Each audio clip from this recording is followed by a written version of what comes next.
Kelahiran Sang Kera Suci. Di zaman dahulu kala, ketika bumi masih muda dan para dewa kerap turun ke dunia manusia, langit dan tanah bersatu dalam keharmonisan yang agung. Di tengah gemuruh zaman Treta Yuga, ketika kebaikan dan kejahatan bersaing di setiap jengkal dunia, lahirlah seorang makhluk istimewa, jelmaan kekuatan para dewa, dialah Hanuman. Hanuman bukanlah makhluk biasa. Ia lahir dari perpaduan cinta dan anugerah langit. Ibunya adalah Anjani, seorang wanita suci keturunan bangsa kera dari kerajaan Kiskinda, yang telah bertapa bertahun-tahun di hutan sunyi. Ia memohon kepada para dewa agar diberi anak yang suci dan kuat, yang dapat mengabdi bagi kebenaran. Dalam kesunyian pertapaannya, angin berhembus lembut namun bertenaga.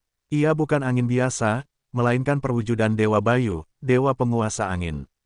Dewa Bayu melihat ketulusan hati Anjani dan menyentuh tubuhnya dengan kekuatan suci. Dari sentuhan itulah, benih ilahi tumbuh di rahim Anjani. Hari kelahiran pun tiba, langit tampak terang meski tak ada matahari. Udara terasa segar seakan surga membuka tabirnya. Dari rahim Anjani lahirlah seorang bayi berwujud kera, namun aura sucinya terpancar dengan jelas. Tubuhnya kuat, matanya bercahaya, dan suaranya menggema seperti sangkakala para dewa. Anjani menamai anak itu Hanuman. Kekuatan yang terlupakan. Sejak kecil, Hanuman menunjukkan keistimewaan luar biasa. Ia bisa melompat sejauh gunung, terbang secepat kilat, dan mengangkat batu sebesar gunung dengan satu tangan. Namun karena kenakalannya, ia pernah mencoba meraih matahari yang disangkanya buah mangga mas. Hal itu membuat para dewa khawatir. Dewa Indra, penguasa langit, memanah Hanuman dengan petir hingga ia terjatuh tak sadarkan diri. Dewa Bayu, marah karena anaknya disakiti, menarik udara dari bumi. Tanpa napas, dunia menjadi sesak, dan para dewa memohon ampun kepada Bayu. Sebagai ganti kesalahan itu, para dewa menganugerahkan Hanuman berbagai berkah. Dewa Indra memberinya tubuh tak dapat dilukai senjata. Dewa Agni menjadikannya tahan terhadap api. Dewa Varuna memberinya kekebalan terhadap air. Dewa Yama memberinya perlindungan dari maut. Dewa Kubera memberinya kekayaan batin dan keteguhan hati. Dewa Brahma memberinya kemampuan berubah bentuk dan kekuatan sihir. Dewa Siwa memberinya kesaktian dan umur panjang. Namun, agar Hanuman tidak menyalahgunakan kekuatannya, para dewa membuatnya melupakan semua kekuatannya sampai suatu hari ia diingatkan kembali ketika saatnya tiba. Pengembaraan awal. Setelah dewasa, Hanuman menjadi murid dari Resi Matanga, seorang pertapa sakti. Di bawah bimbingan sang guru, Hanuman belajar ilmu sastra, tapa, yoga, dan kebijaksanaan. Ia tumbuh menjadi kera suci yang tidak hanya kuat secara fisik, tetapi juga dalam kebajikan dan ketulusan hati. Namun, takdir Hanuman tidaklah sekadar menjadi murid di hutan. Ia adalah utusan takdir besar, pemegang peran dalam kisah agung Ramayana, yang akan membawanya menjadi penyelamat Sang Dewi Sita, penegak dharma, dan pejuang sejati. Dan hari itu akan segera tiba, pertemuan dengan Rama dan awal pengabdian.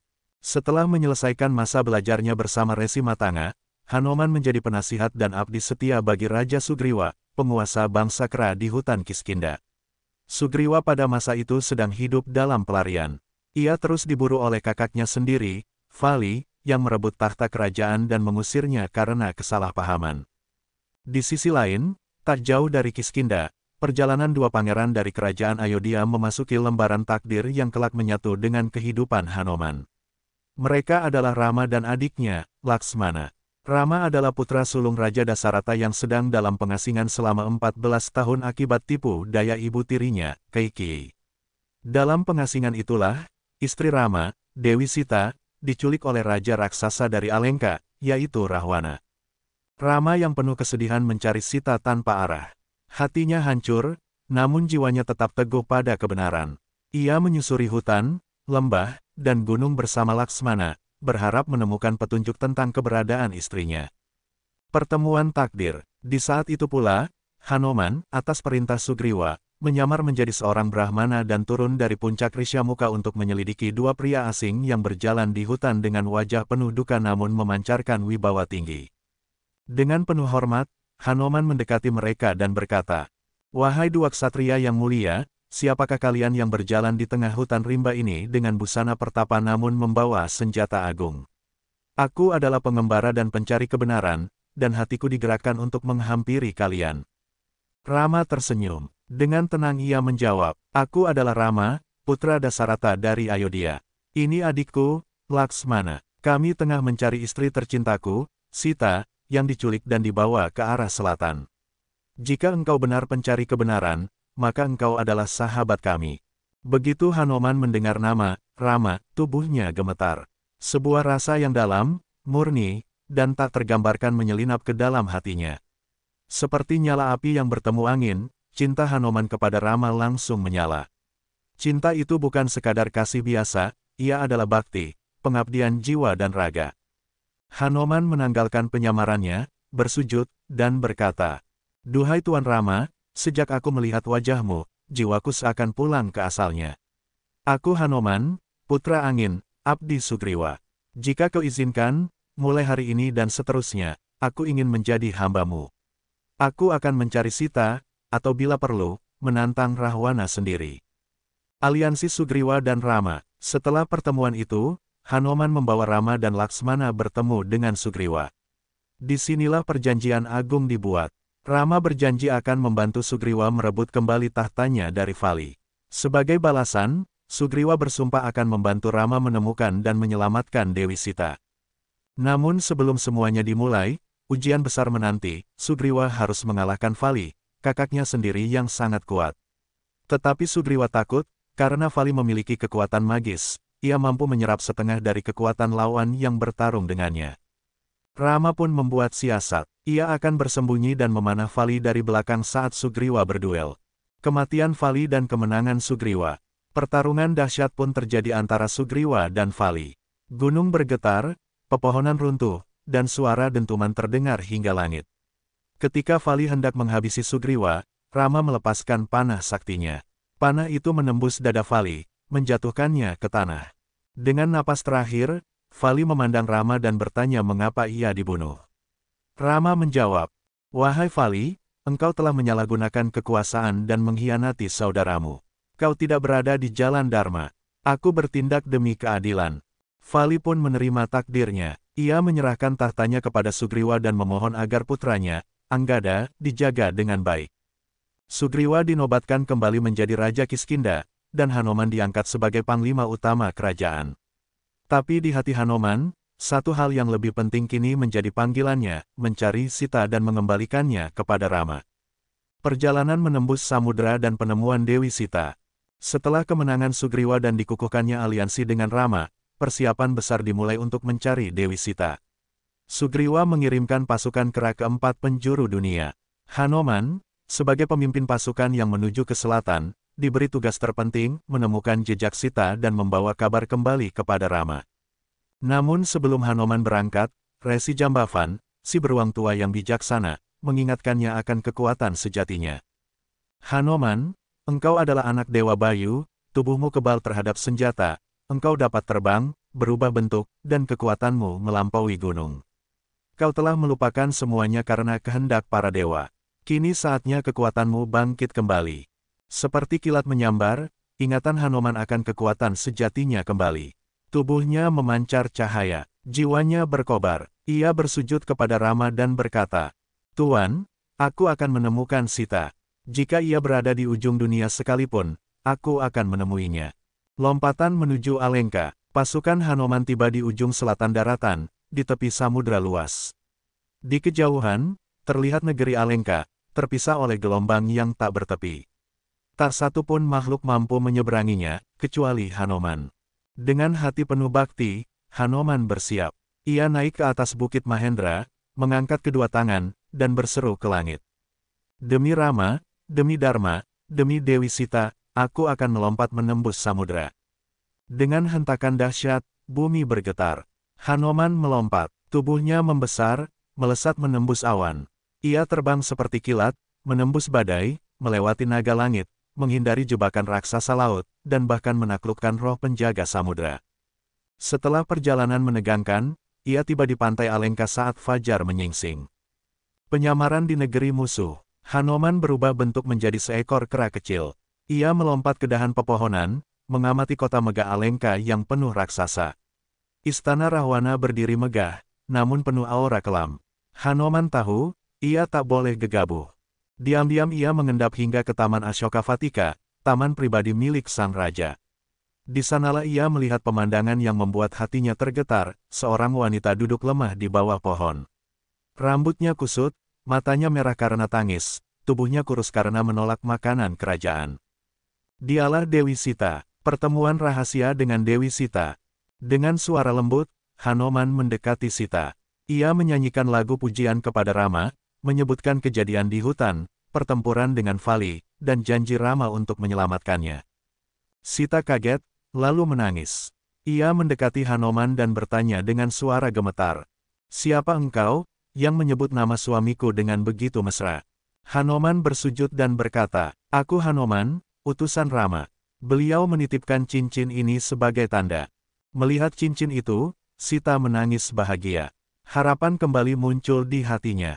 Ia bersyukur pada Rama, dan memohon Hanoman untuk menyampaikan pesan. "Katakan padanya, aku akan bertahan selama 1 bulan lagi. Rahwana memberiku waktu hingga itu. Jika lewat dari itu, aku akan dihabisi." Amukan Hanoman di Alengka. Setelah mendengar pesan itu, Hanoman bersiap kembali.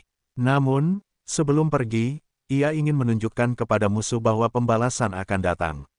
Ia menghancurkan Taman Ashoka, membunuh banyak pasukan raksasa, bahkan membunuh Aksa, putra Rahwana. Namun akhirnya, Hanoman tertangkap. Ia tidak melawan, karena ia ingin menyampaikan pesan ke jantung kerajaan musuh. Dibawa ke hadapan Rahwana, Hanoman tak gentar. "Wahai Rahwana, engkau menculik wanita suci. Rama akan datang. Alengka akan hancur bila engkau tak mengembalikan Sita." Rahwana murka. Ia memerintahkan agar ekor Hanoman dibakar. Tapi Hanoman justru tertawa. Ia membakar seluruh istana Alengka dengan ekornya sendiri. Api berkobar ke segala penjuru, dan Hanoman melompat kembali ke hutan. Kabar bahagia untuk Rama. Hanoman kembali ke Rama, membawakan kabar gembira, Sita masih hidup dan menanti. Rama memeluk Hanoman dengan air mata haru. "Hanoman, engkau bukan hanya utusan. Engkau adalah jiwaku." Dari saat itu, Hanoman tak lagi sekadar abdi. Ia menjadi lambang kesetiaan, kekuatan, dan pengabdian sempurna. Perang Alengka dan kemenangan Dharma. Setelah menerima kabar dari Hanoman bahwa Dewi Sita masih hidup dan ditawan di Taman Ashoka oleh Rahwana, Rama bersumpah untuk menyerbu Alengka dan membebaskan istrinya tercinta. Maka mulailah perjalanan agung menuju perang yang akan mengguncang langit dan bumi. Persiapan besar, membangun jembatan ke Alengka. Pasukan kera dan beruang dari kerajaan Kiskinda berkumpul di tepi Samudra Selatan. Jumlah mereka mencapai ratusan ribu, dipimpin oleh Sugriwa, Hanoman, Jambavan, Anggada, Nila, dan para panglima lainnya. Rama memanjatkan doa kepada Dewa Samudra agar ia memberi jalan. Namun sang dewa tidak kunjung muncul. Maka Rama mengangkat busurnya dan bersiap memanah lautan. Takut akan murka Rama, Dewa Samudra akhirnya muncul dan memberikan jalan dengan cara membangun jembatan batu menyeberangi laut. Atas perintah Rama, para kera mulai menumpuk batu. Ajaibnya, batu-batu itu tidak tenggelam ketika dilempar ke air karena telah ditulisi nama Rama oleh Hanoman. Dalam waktu singkat, jembatan Setubanda pun terbentang dari daratan Barata menuju pesisir Alengka. Pertempuran dimulai. Pasukan Rama menyerbu Alengka. Rahwana tidak tinggal diam. Ia mengerahkan pasukan raksasa, para jenderalnya seperti Kumbakarna, saudaranya sendiri, Indrajit anaknya, dan ribuan bala tentara raksasa. Hari pertama pertempuran mengguncang dunia. Gunung dan pepohonan beterbangan, bumi bergetar, dan darah mengalir seperti sungai. Para ksatria dari 2 dunia bertemu dalam perang mahadahsyat. Hanoman mengamuk di medan perang. Hanoman menjadi ujung tombak serangan. Dengan tubuh besarnya, ia melompat, menghantam, dan meremukkan barisan musuh. Tak satu pun raksasa mampu menandingi kekuatan Hanoman. Ia menyapu seluruh barisan musuh seperti badai. Pada suatu titik, Indrajit, putra Rahwana yang sakti mandraguna, menggunakan senjata pamungkasnya, panah Brahmastra. Ia menyerang Rama dan Laksmana, membuat mereka jatuh tak sadarkan diri. Suasana berubah muram. Namun Hanoman tidak menyerah. Perjalanan ke Himalaya, misi menyelamatkan Laksmana. Dari Resi Susena, Tabib Agung, Hanoman mengetahui bahwa Laksmana hanya bisa diselamatkan dengan ramuan Sanjivani dari puncak Himalaya. Tanpa pikir panjang, Hanoman terbang menuju gunung itu dalam sekejap. Namun sesampainya di sana, ia tidak mengenali tanaman yang dimaksud. Tak ingin mengambil risiko, Hanoman mengangkat seluruh gunung itu dan membawanya terbang kembali ke medan perang. Sanjivani berhasil menyembuhkan Laksmana, dan semangat tempur bangkit kembali. Kematian Kumbakarna dan Indrajit. Saudara Rahwana, Kumbakarna, bangun dari tidurnya yang panjang dan maju ke medan laga. Meski ia tahu saudaranya salah, ia tetap bertempur demi tanah airnya. Pertarungan antara Kumbakarna dan Rama mengguncang jagat. Akhirnya, Rama mengalahkannya dengan senjata suci. Tak lama, Indrajit pun tewas dalam pertarungan melawan Laksmana, setelah Hanoman dan pasukan Kera menghancurkan ritual sihirnya. Satu demi satu pertahanan Alengka runtuh. Pertarungan terakhir, Rama vs Rahwana. Kini tiba saatnya duel terakhir, Rama melawan Rahwana. Dengan 20 tangan dan 10 kepala, Rahwana melontarkan senjata-senjata sihir yang membuat langit menjadi gelap. Namun Rama, dengan penuh kebajikan dan keberanian, melawan dengan panah ilahinya. Pertarungan berlangsung selama berhari-hari. Akhirnya, Rama menggunakan panah Brahmastra, senjata agung pemberian Dewa Brahma. Ia menembus dada Rahwana, mengakhiri hidup Raja Raksasa yang telah menolak jalan Dharma. Langit bersorak, para dewa memuji Rama, raksasa-raksasa menyerah dan kota Alengka bergetar menyambut perubahan. Hanoman menemui Sita. Setelah perang berakhir, Hanoman adalah yang pertama menemui Dewi Sita. Ia memberitahu bahwa semuanya telah selesai, bahwa Rahwana telah binasa.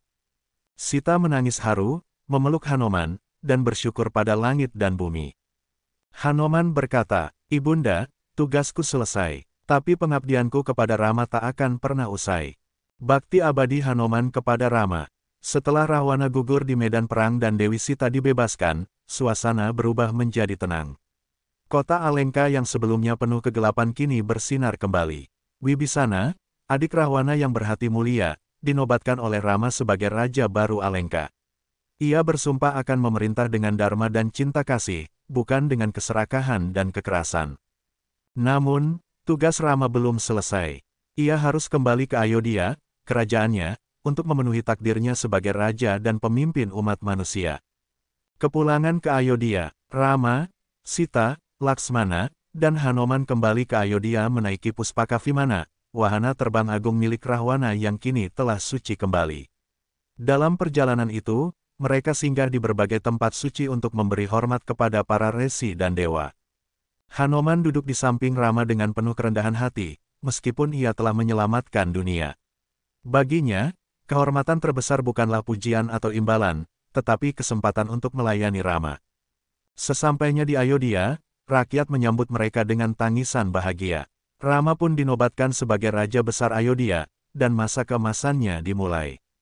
Ini dikenal sebagai zaman Rama Raja, di mana keadilan, kebahagiaan, dan kesejahteraan merata. Ujian kesetiaan Dewi Sita. Namun, sebagaimana dunia ini tak luput dari cobaan, keraguan rakyat terhadap kesucian Dewi Sita membuat Rama harus mengambil keputusan sulit. Ia meminta Sita membuktikan kesuciannya dengan masuk ke dalam api, Agni Pariksa. Api pun membakar, namun justru Dewa Api, Agni, sendiri muncul, membawa Sita kembali dan menyatakan, ia murni, bahkan api pun tidak dapat menyentuhnya. Namun, meski terbukti suci, kelak Rama tetap mengasingkan Sita demi menjaga nama baik kerajaan. Ini membuat Hanoman sangat sedih, namun ia tidak membangkang. Ia tetap setia, sebab ia tahu bahwa cinta sejati seringkali harus berkorban demi kebenaran. Pengabdian Hanoman yang tiada habis. Setelah penobatan Rama, semua pejuang besar diberi hadiah. Ketika giliran Hanoman, Rama bertanya, "Hanoman, mintalah apa saja, akan kukabulkan." Hanoman bersujud dan menjawab dengan air mata, "Tuan, saya tak menginginkan apapun, hanya satu, izinkan saya hidup selama dunia ini ada, agar saya bisa terus menyebut namamu dan mengabdi kepadamu." Rama tersenyum dan berkata, "Permintaanmu kukabulkan, wahai Hanoman. Engkau akan hidup selamanya di bumi, sebagai penjaga dharma dan pengingat cinta." Hanoman di zaman Kali Yuga. Hingga kini, sahabatku, diyakini oleh umat Hindu bahwa Hanoman masih hidup. Ia hadir di tempat-tempat suci, menyamar sebagai pertapa, penolong di saat genting, atau bahkan datang dalam mimpi orang-orang yang memanggil namanya. Hanoman menjadi lambang bakti abadi, kekuatan sejati, dan kerendahan hati yang tak tergoyahkan. Di setiap kuil, setiap cerita Ramayana yang dilantunkan, nama Hanoman disebut dengan penuh hormat. Jaya Hanuman, Maha Bakti, pelindung kebenaran, sahabat sejati Rama. Demikianlah kisah panjang Hanoman, sang kera putih yang lahir dari angin, tumbuh dalam kasih, membela kebenaran, dan mengabdi tanpa pamrih. Ia adalah pahlawan sejati, bukan karena kekuatannya, tetapi karena cintanya yang tulus kepada Tuhan dan kemanusiaan.